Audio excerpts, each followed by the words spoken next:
So ఓవర్సీస్లో మనం చూసుకుంటే 200 షోస్కి పైగా కూడా టికెట్స్ ఓపెన్ చేయడం జరిగింది. ఇటు ఏపీలో కూడా ఓపెన్ చేశారు, తెలంగాణలో ఇంకొంచెం బాకీ ఉందండి. సో ఓవర్సీస్లో ఎలా ఉంది గేమ్ చేంజర్ బిజినెస్? సో ఖచ్చితంగా అన్ని చోట్ల కూడా ఎక్కడెక్కడైతే టికెట్స్ ఓపెన్ అవుతున్నాయో అన్ని చోట్ల కూడా రామ్ చరణ్ గారి బాక్స్ ఆఫీస్ స్టామినా ఏంటనేది కనబడుతుంది.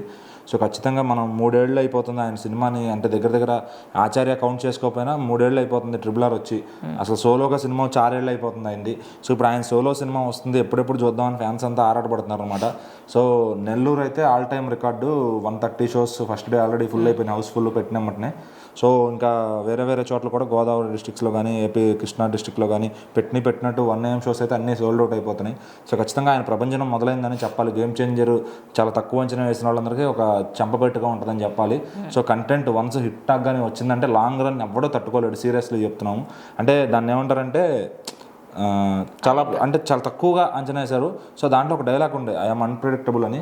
సో ఖచ్చితంగా రామ్ చరణ్ గారు బాక్స్ ఆఫీస్ స్టామినా అనేది మొదలైతే నిజంగా అన్ప్రిడిక్టబుల్ అనమాట. సో ఏమీ లేని నార్మల్ రేట్స్తో నార్మల్ టికెట్స్తో రికార్డులు కొట్టారు ఆయన. ఇంకా రంగస్థలం లాంగ్ రన్ మనం చెప్పక్కర్లేదు. సో ఆయన సినిమా బాగుంది అంటే కనుక లాంగ్ రన్లో చాలామంది ఇంకా లైఫ్ టైం రికార్డులు ఎగిరిపోతాయి ఖచ్చితంగా. సో ఈ సినిమా సంక్రాంతికి వస్తుంది కాబట్టి సంక్రాంతితో పాటు కుదిరితే లాంగ్ రన్ కూడా రావచ్చు. సో ఖచ్చితంగా అందరూ చూసి మౌత్ టాక్ కానీ వచ్చింది బాగుంది అంటే కనుక దీన్ని ఎవడో ఆపలేడు ఖచ్చితంగా. యూఎస్లో అయితే ఇప్పుడు దాకా కావాలని మాఫియా చేశారు తీసుకున్న డిస్ట్రిబ్యూటరు. ఆయన ఏం చెప్తారంటే ఏదో ఇంగ్లీష్ సినిమాల వల్ల కుదరలేదని ఒక కారణం చెప్తున్నారు. సో అది ఏమీ కాదు, కావాలని ఈరోజు అంటే అక్కడ సినీమార్క్, రేగల్ సినిమాస్, ఏఎంసీ అని ఇంకొక ఏదో 5-6 థియేటర్స్ ఉంటాయి. వాటిల్లో ప్రైమ్ ఏరియాస్లో వదలకుండా లాంగ్ వదిలేసి అవి దాచిపెట్టారు అనమాట. అవి ఈరోజు ఎర్లీ మార్నింగ్ అంటే అక్కడ నైట్కి వదిలేశారు అనమాట. అంటే అంత పిచ్చోళ్ళ కనబడుతున్నారు జనాలు. ఇప్పుడు లాస్ట్ రోజు దాకా పెట్టకపోతే ఎట్లా చేసుకుంటారు? మన ఏపీ స్టేట్స్లోనే 3 రోజుల నుంచి 4 రోజుల నుంచి పిచ్చెక్కిపోతున్నారు.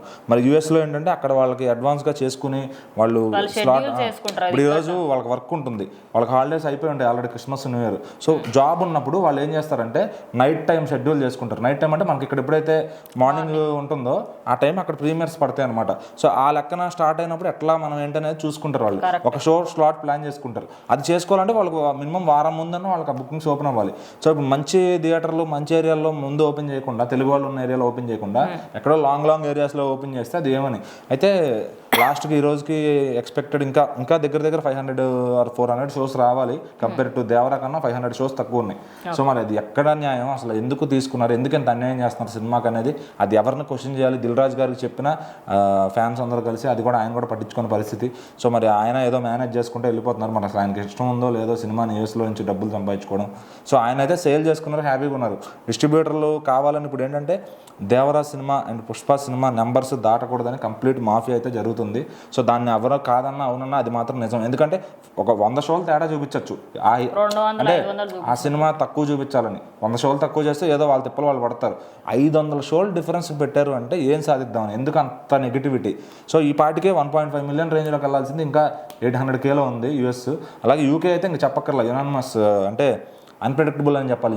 యూకే అంటే మీన్స్ లండన్ వస్తుంది అనమాట. అక్కడైతే ఖచ్చితంగా బాక్స్ ఆఫీస్ దున్నేస్తారని చెప్తారు. ఎందుకంటే €300 ఏమో వచ్చిందనమాట. అక్కడ $300K అనుకుని పోనీ వాళ్ళకి చెప్పాలంటే అట్లా వచ్చింది. సో ఖచ్చితంగా అది ఒక బిగ్ నెంబర్. అంటే ఇప్పుడు ఆల్రెడీ టాప్ 5 పాన్ ఇండియా మూవీస్లో లిస్ట్లోకి వెళ్ళిపోయింది ఇది 300Kతో. సో ఖచ్చితంగా ఇంకొక 100K కానీ వెళ్ళిందంటే కనుక టాప్ 3లోకి ఖచ్చితంగా వెళ్ళిపోతుంది. రీసెంట్గా ఐ థింక్ సో కల్కి ఉంది అండ్ RRR ఉంది. ఆ రెండిట్లో ఈ 3వ ప్లేస్లోకి వచ్చేస్తుంది ఖచ్చితంగా రిలీజ్లోపు. సో ఇంకా 1 డే ఉంది ప్రీమియర్స్కి. సో ఖచ్చితంగా ఒక రికార్డ్ నెంబర్ అని చెప్పొచ్చు యూకేలో అయితే.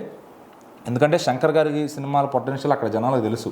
సో శంకర్ గారి సినిమాలు ఖచ్చితంగా విషయం ఉంటుంది, అంటే మ్యాటర్ ఉంటుంది. మ్యాటర్ లేకుండా వాళ్ళు యూకేలో వాళ్ళు, ఎందుకంటే వాళ్ళు ఇక్కడ నుంచి చదువుకుని వెళ్ళిన వాళ్ళు కాబట్టి శంకర్ గారి సినిమా నాలెడ్జ్, వాళ్ళకి వాళ్ళ క్రాఫ్ట్ మీద నాలెడ్జ్ ఉంటుంది. సో ఖచ్చితంగా ఈ సినిమా టాక్ కానీ బాగుంటే లాంగ్ రన్లో ఉభయ రాష్ట్రాల నుంచి అక్కడ యూకే దాకా యూఎస్ దాకా కూడా మొత్తం గ్లోబల్ స్టార్ రేంజ్ అంటూ కనపడుతుంది అనమాట ఖచ్చితంగా.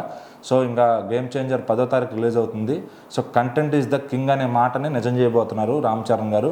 సో ఒక స్టార్ హీరోకి ఒక మంచి కంటెంట్ పడితే ఎలా ఉంటుంది, ఆయన మళ్ళీ యాక్టింగ్ చేస్తే చిట్టిబాబు లాంటి ఆయన ఇప్పుడు ఈసారి అప్పన్న వస్తున్నాడు, అప్పన్న బాక్స్ ఆఫీస్ మీద దండయాత్ర చేస్తే ఎట్లా ఉంటుంది అనేది జాన్ 10th చూడొచ్చు.